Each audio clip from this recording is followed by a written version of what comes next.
Leading Ladies, a Zambian podcast on historical women leaders.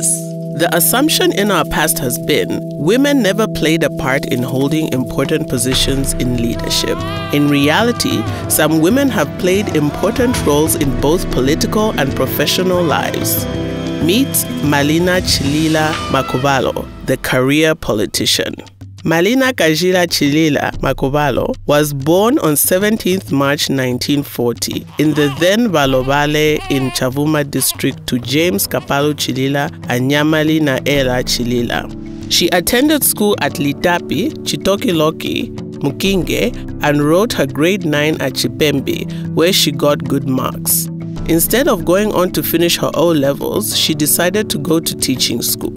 She qualified as a teacher and was posted to the mission boarding school in her hometown of Chavuma in 1959. Malina's parents were both active freedom fighters and planted in her the strong belief in public service and the fight for freedom. Between 1961 and 1963, Malina Chilila spent her days teaching and evenings helping with the mobilization, administration, feeding and accommodating the visiting freedom fighters such as Kenneth Kaunda, Louis Changufu, Andrew Sadanis, and many others. Malina even gave up her bicycle for mobilization activities. A bicycle could be compared to a car in those days. In 1963, she was selected to go to Cambridge in the UK for further teaching education. On her return from Cambridge in 1964, Zambia was about to gain its independence and the new government was being formed. Kenneth Kaunda nominated her as Member of Parliament. She was 24 years old and one of the first women to sit in the first session of the National Assembly of Zambia alongside Nakatindi Yeta Ngangawina, Esther Banda, Margaret Mbeva, and Madeline V.E. Robertson. In her maiden speech, Malina addressed the issues of rural development, introducing reproductive health as an essential health policy to safeguard women's equality and stressed the value of women's leadership and education.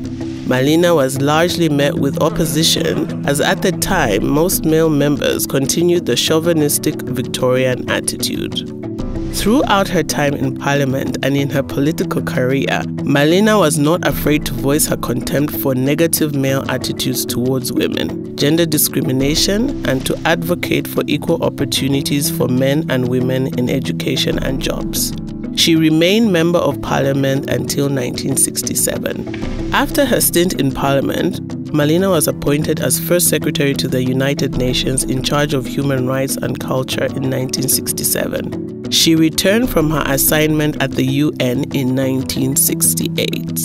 In 1970, she was appointed as the first female district governor under the Ministry of National Guidance.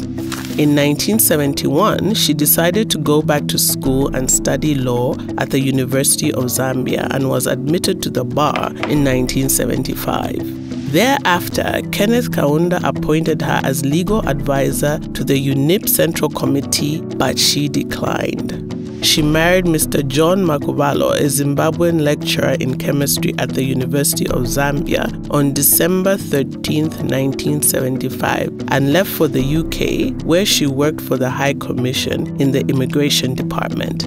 In 1979, she came back to Zambia and worked at the Legal Affairs until 1986, when she moved to Zimbabwe, where her husband had moved to work in 1984. In Zimbabwe, she worked for the Ministry of Legal Affairs, then to the Zimbabwe Development Corporation as legal advisor. In 1997, Malina worked in The Hague for a year for the Rwanda Genocide Tribunal, where she worked with a team which viewed letters from suspected genocide perpetrators and assessed who should be prosecuted. Although Malina Kajila Makhubalo celebrated her 80th birthday this year, she still approaches life with the same energy and enthusiasm she showed when she was a 19-year-old freedom fighter. Women have played a role in the fight for freedom and served at the highest levels of government.